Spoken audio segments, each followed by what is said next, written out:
Eu vou falar um pouco sobre esse tema, que eu vou me apresentar aqui primeiro para quem ainda não me conhece. Eu sou Bia Kicis, sou da área do direito, Leandro, o pessoal que andou apanhando aí, levando bomba, né? Eu sou da área do direito, procuradora do Distrito Federal durante 24 anos, me aposentei em janeiro de 2015, então faz um ano, um pouquinho que eu estou aposentada. E me aposentei porque achei que estava na hora de me dedicar integralmente a essa atividade que surgiu para mim em 2014. Acho que muitos de nós aqui presentes começamos a nos envolver mais seriamente com a política, na época mesmo que a gente viu que havia o risco da Dilma ser reeleita. Então, muitos de nós votou no Aécio, como eu, não por votar no Aécio, mas era um voto de protesto, um voto contra a Dilma, contra o Lula e contra o PT.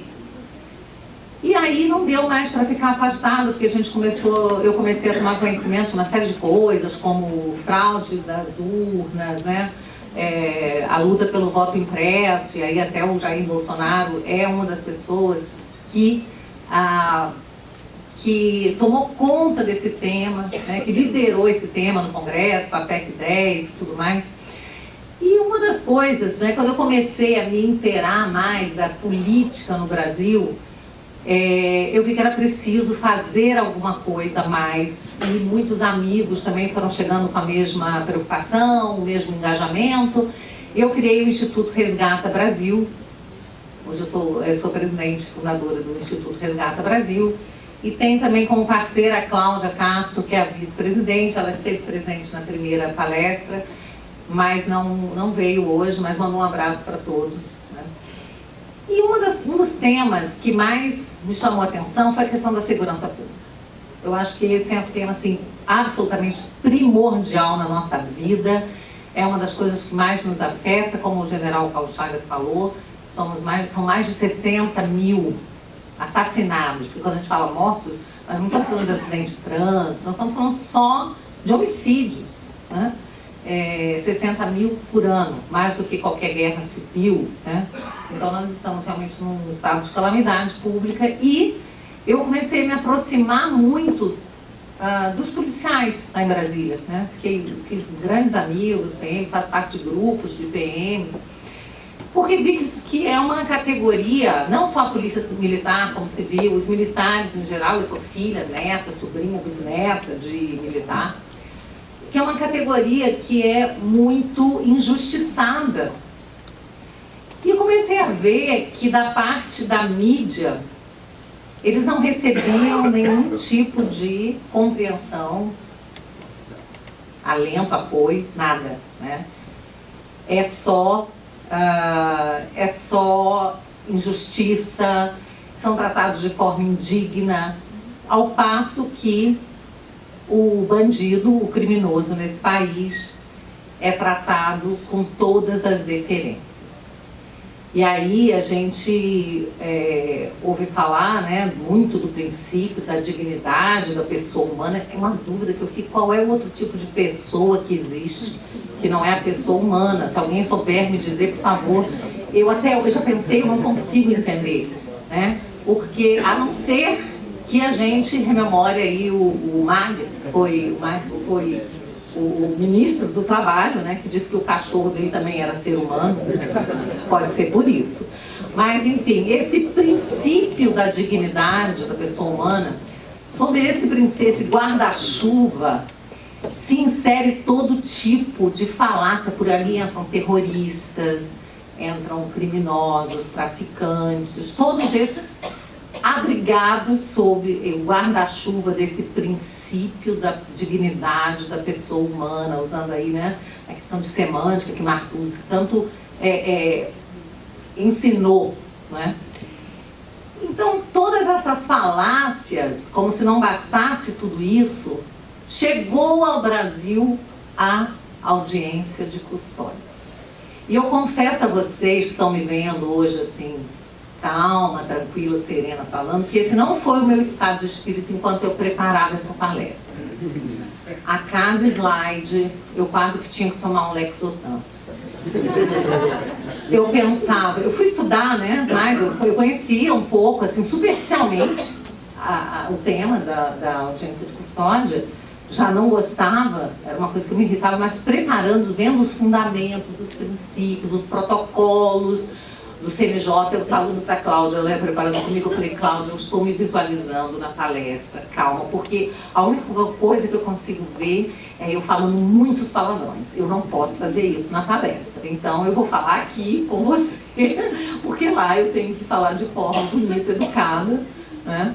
E foi até nesse dia, depois de ter preparado, passado o dia preparando essa palestra, que depois eu corri para participar da manifestação em frente ao Supremo, que foi quando eles soltaram o Dirceu, e depois corri para frente do Planalto para fazer a manifestação do Veta Temer, e cheguei em casa já num nível de estresse que estava bastante alto, e aí começo a receber mensagens dos meus amigos de São Paulo contando o que tinha acontecido, a história da bomba.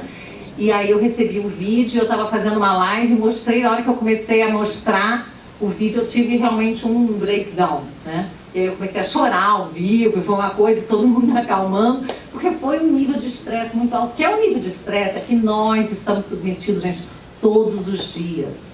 A gente sai de casa e a gente não sabe se volta em segurança, se os filhos voltam em segurança. A pessoa vai trabalhar, vai estudar, sai de casa, às vezes, para comprar alguma coisa, é abordado, é assaltado, é assassinado. Então, o brasileiro vive num nível de estresse que a gente se acostumou e acha que é normal, mas eu posso dizer para vocês, não é normal. Graças a Deus, eu também tenho uma outra atividade, eu sou professora de meditação, é verdade, né? Então eu consigo sair do nível de estresse e entrar num nível de relaxamento, de calma. Graças a Deus que eu tenho isso, porque o nível de estresse, né, Eduardo, todos os dias lá no Congresso eu participo muito lá, é muito alto, gente. E eu fico pensando que a gente se acostumou com isso. Eu, como mestre de reiki, eu falo para meus alunos, a pessoa chega às vezes com constipação, problemas seríssimos de saúde, você pergunta, como é que você está? A pessoa, estou bem, porque ela costuma, ela acha que aquilo tudo é normal, não ir ao banheiro, isso aí uma vez por semana, ela acha que é normal, não é. Abortar o almoço. Exatamente. Então a pessoa já começa a achar que é normal. E nós hoje estamos, nesse outro lado agora da política, nós nos acostumamos a achar que o que a gente vive no Brasil é normal. Gente, o que a gente vive aqui é um estado de guerra, é um absurdo. E a audiência de custódia veio para piorar essa situação e muito. Então, eu vou falar um pouquinho, né, sobre como surgiu a audiência de custódia, inclusive um dos vídeos que eu separei para passar, está até na página do Eduardo do YouTube. Imagina como seja. E essa audiência de custódia, ela foi uma invenção, na verdade, do CNJ, o Conselho Nacional de Justiça, cujas atribuições que estão previstas na Carta Magna, né, que é a nossa Constituição Cidadã, como gostam de chamar, né? Está previsto que tem funções administrativas. O CNJ ele seria um órgão de fiscalização do Poder Judiciário. Fiscalizar se o Judiciário está funcionando direito, questões disciplinares. E, no entanto, ele simplesmente, violando completamente o princípio da legalidade, da repartição dos poderes, ele criou, né, ele legislou sobre algo que teria que ser feito, claro, como se trata de lei, no Congresso Nacional. O Congresso Nacional ainda não tem lei sobre isso, eu trouxe até alguns projetos que estão em andamento, tem um do Eduardo, mas está arquivado, não está, pelo que eu vi, o seu projeto de audiência de custódia não está junto com esses que estão hoje em andamento, não está tramitando, pelo que eu vi, posso estar enganada, mas eu chequei no site da Câmara, né? Então, no dia 6 de fevereiro de 2015, o CNJ lançou o projeto Audiências de Custódia em São Paulo. O lançamento foi feito aqui, essa cidade teve a honra de receber, né, esse lançamento, que foi feito pelo ministro Lewandowski, também já conhecido da gente, né, o ministro Lewandowski, figurinha assim, muito apreciado aqui pelo auditório, tenho certeza. Assim como por mim, muito apreciado, né? O autor do fatiamento do impeachment, né, e tudo mais.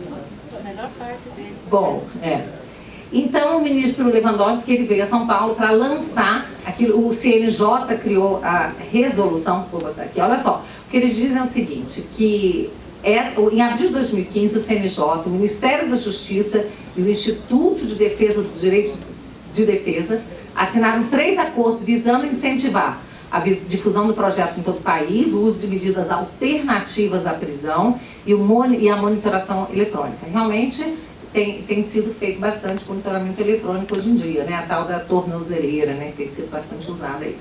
E eles dizem que essa medida, já começa por aí, eu já comecei a ficar calma aqui, alegam que as medidas buscam combater a cultura do encarceramento que se instalou no Brasil. O Brasil não tem cultura de encarceramento, assim como não tem cultura de estupro. O Brasil tem a cultura da impunidade. E aí, o tema que vai ser também abordado pelo Bené aqui, o Alexandre também falou, que o desarmamento da população contribui imensamente para isso. Porque uma população desarmada é uma população servil, né? Que não mete medo em governante algum. Né? Bom, então o CNJ editou a Resolução 213, de 15 de 12 de 2015. Logo o primeiro nome desse camarada? João Willis. São Brás foi o primeiro deputado. Gente, por favor, vocês não sabem que eu adoro o João Willis, ele é meu amigo de fé. Sou fã total. Vou ficar mais fã o dia que ele me pagar os 40 mil que ele está condenado a me pagar na justiça por danos morais.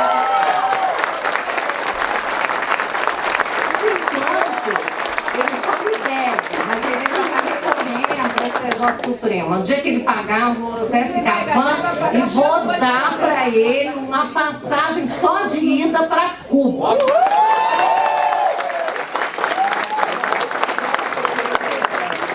Minha sogra Matilde está proibida de ir junto. Minha amiga, meu sonho cubano, está proibida de ir junto. E a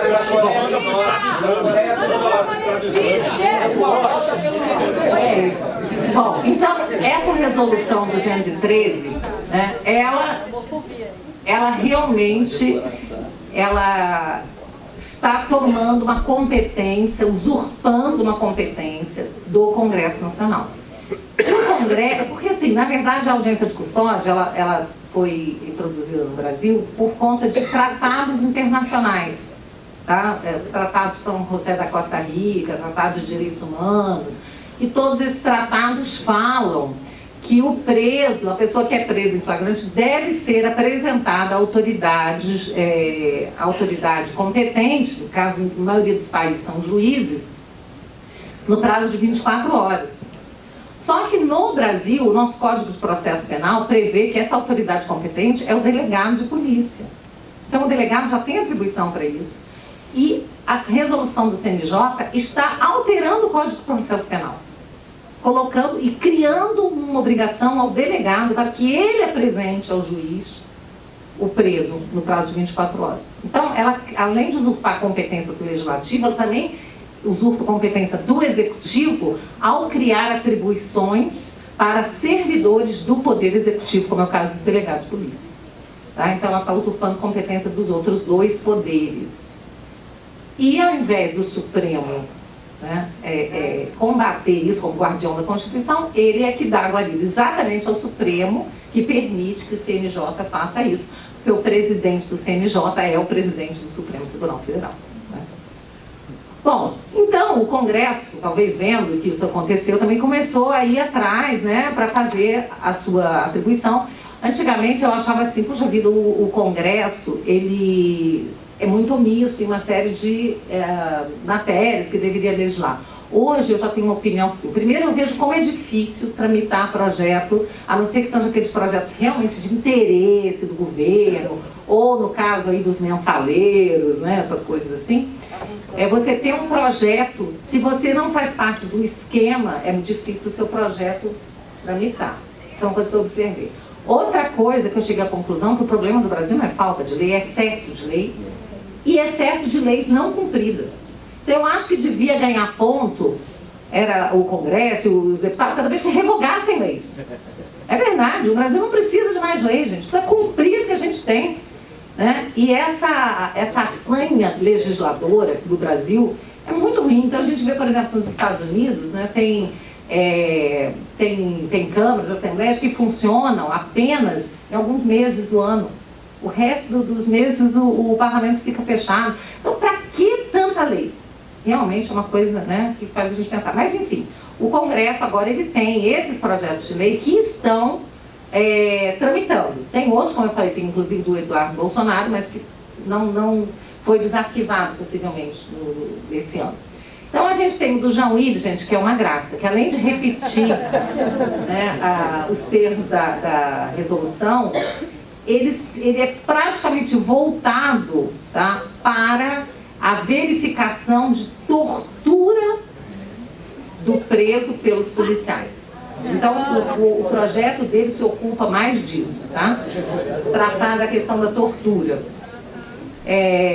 O do Alberto Fraga é um projeto muito simples, só que fala que tem que levar o preso à presença do juiz, é um mais curtinho. O do Ronaldo Caneto, ele simplesmente praticamente repete a resolução do CNJ, tá? E esses outros também, do Laerte dessa. Então, são mais ou menos na linha do que está na resolução do CNJ mesmo, tá? Essa resolução do CNJ, por que eu passei raiva, gente? Porque ela, além, né, das questões dela extrapolar, eu vou falar um pouquinho sobre ela para vocês verem, né? O que ela se volta, a quem ela se volta? Ela se volta à proteção do preso contra o policial. Então, nos outros países, o que acontece? Você tem uma audiência de custódia, houve um crime, um flagrante, aquele preso, aquela pessoa foi presa, ela é levada perante o juiz para julgar aquela ação. Então ele vai analisar as questões da prisão em flagrante e já tem o promotor, tem a defesa, já entra no mérito e julga. No Brasil, a lei, a resolução diz que é proibido falar sobre o fato. Você não pode tratar do crime. Então o cara foi, matou, esfaqueou, foi preso. Não se toca no assunto, porque o coitado do preso, entendeu? Ele pode se sentir constrangido a falar alguma coisa que vai prejudicar a defesa dele. A resolução fala isso. Não pode entrar no mérito para falar nada que possa gerar alguma prova contra o pobre do acusado. Traumatiza. Então, o que acontece, né? O que acontece? Tem pizza lá dentro, a pizza do impeachment está lá dentro. Bom, mas o que acontece? Por que então a máquina pública tem que ser movimentada já com a carência que a gente tem? Carência de policiais, carência de estrutura, carência de, quando eu falo estrutura, de recursos também, de carros, que você tem que transportar o preso, tem que ter carro, tem que ter viatura, tem que ter policial que podia estar na rua. Não, ele vai levar o preso para ele ser ouvido, né? E aí o que o promotor, o defensor, né, e o juiz querem saber? Como o senhor foi tratado no momento da prisão? O senhor foi bem tratado? Teve algum tipo de tortura? Teve algum tipo de maus tratos? Não é só tortura, teve algum tipo de maltrato? Né? E aí começa a perguntar, e aí ele vai dizer...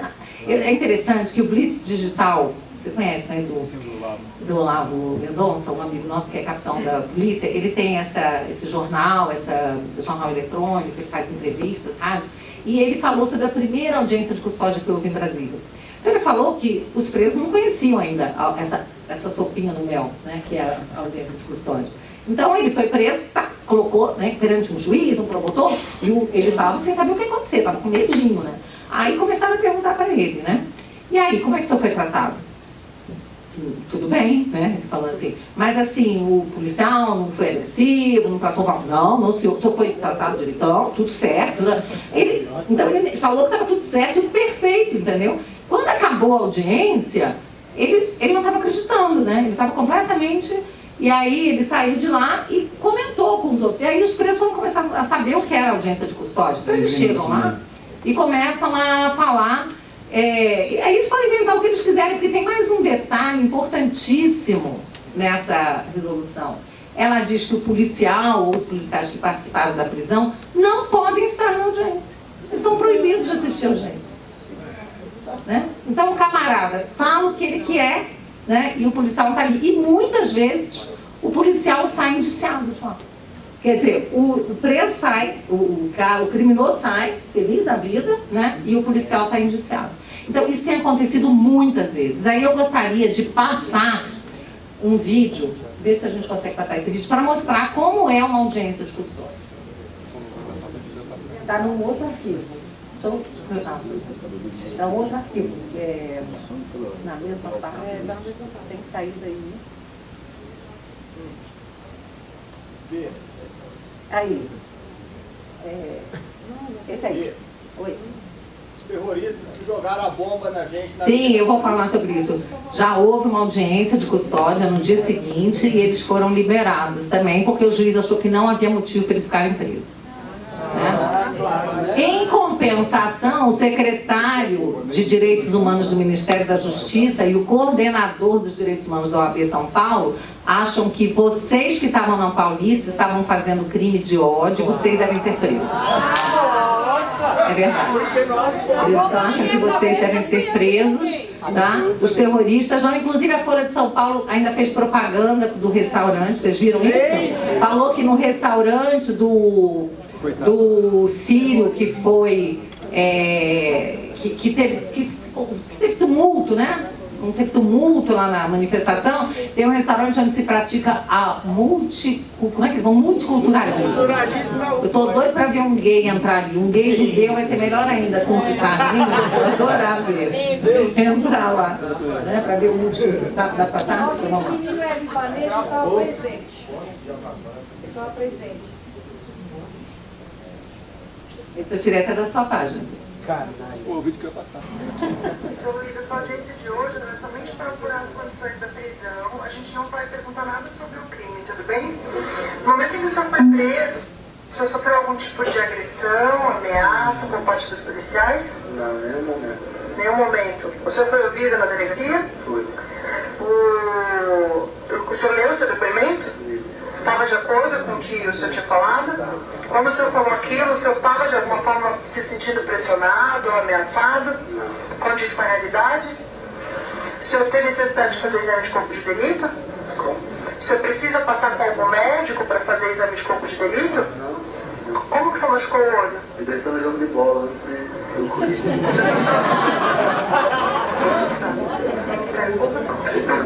Defesa? Para aí, não faça o próximo não, porque o próximo eu vou deixar o Edu passar. O próximo deixa o Edu passar, que vai ser muito interessante. Isso aí é só para vocês verem, o primeiro caso foi exatamente assim, ele falou a verdade. Né?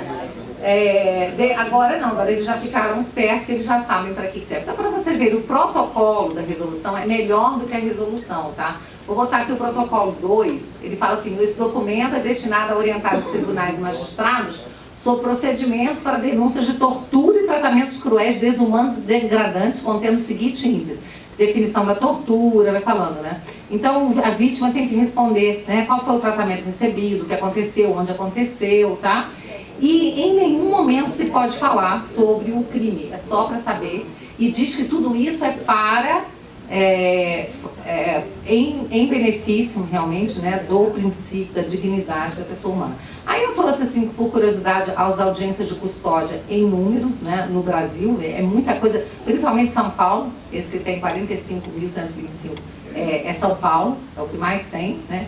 E as audiências de custódia, elas dizem o seguinte: depois da audiência o juiz vai decidir, ou o réu vai ficar preso, que tem que ser a exceção da exceção, diz assim, que a política é para terminar com essa cultura do encarceramento. Então, a preferência é para que não se deixe a pessoa presa, tá? Aí você pode liberar totalmente ou colocar alguma outra condição, como, por exemplo, que a pessoa tem que se apresentar ao juiz todo mês. Você coloca condicionantes para ele ser solto, mas ainda assim, essa resolução fala que isso ainda tem que ser exceção. Então, você tem que ter um motivo muito forte para colocar algum condicionante para que ele não possa simplesmente ser solto. Então, a prisão em flagrante, né, que sempre foi um dos motivos da pessoa ficar presa, né, ficar realmente encarcerada, ficar presa, prisão cautelar ou provisória, né, hoje ela tem que ser a exceção. E depois dessa audiência de custódia, dessa inovação aí da audiência de 5 custódia, minutos, falei, a Folha de São Paulo, realmente a quantidade de pessoas que já estavam inclusive presas, que passaram pelas audiências, foram soltas, é muito grande, né? Então, realmente o ministro Lewandowski falou, né, quando ele fez aquela apresentação inicial, que o objetivo era esvaziar os presídios que estavam superlotados. Então, a forma como eles encontram para resolver o problema de superlotação em presídio é soltar os criminosos na rua. Essa é a forma que eles encontram. Aqui eu coloquei a questão da Folha de São Paulo, falando dos 2 palestinos detidos na noite após confronto com manifestantes contrários à lei de imigração, vocês, seus xiitas, seus xenófobos, seus, né, fascistas, né? Então, após isso, eles foram liberados após a audiência de custódia, né? Então, o advogado de Albuquerque disse que ele foi levado a um pronto-socorro devido às agressões que sofreu quando foi contido na sequência por policiais e manifestantes com possível nariz quebrado, papapá. Então, é isso que a gente consegue, que a gente vê, né? Bom, gente, é isso que eu queria falar para vocês. Eu teria, assim, uma série de depoimentos para contar de policiais. A verdade é que os policiais estão desanimados, porque eles prendem, inclusive, traficantes e, normalmente, os promotores e os juízes acham que não tem motivo para que essa pessoa fique presa. Não é só o advogado, o defensor público, que pede que ele não fique preso, não. O problema é que hoje os próprios promotores, né, têm essa mão leve, né, porque a gente sabe que o Ministério Público está quase todo, com honrosas exceções, está quase todo aparelhado e é totalmente fiel e seguidor dessa política, né, dos direitos humanos, né, como você está dizendo, dos direitos humanos. Então, a gente sabe que isso a grande parte, eles foram doutrinados, e daí eu falo aqui da necessidade da escola sem partido, né, para que a gente consiga, no futuro, ter universitários, juízes, promotores, advogados, políticos, né, que não sejam doutrinados, que não achem que a solução, né, da sociedade é o marxismo. E hoje a gente fala o marxismo cultural. Hoje eu digo que nós estamos lutando contra um tipo de marxismo que não é só o marxismo dos sindicatos, o marxismo da luta, da guerra armada, da guerrilha. Nós estamos lutando contra um marxismo que é ideológico, né, que se infiltra nas instituições. Então esse hoje é o mais perigoso, que para mim é o marxismo que é representado, diz, né, que prega, né, defender as minorias, e na verdade não defende minoria alguma. Quem defende a minoria somos nós, que respeitamos o direito dos outros, não queremos que os outros pensem como nós, sejam como nós, respeitamos, mas queremos que a vontade da maioria prevaleça. E a sociedade brasileira, como eu tenho dito, é conservadora em sua maioria, é cristã. Então é a nossa vontade que tem que prevalecer, respeitando essa minoria, mas não impondo-se a essa minoria, a vontade dessa minoria a nós. Bom, então era isso que eu queria falar. Agradeço a atenção.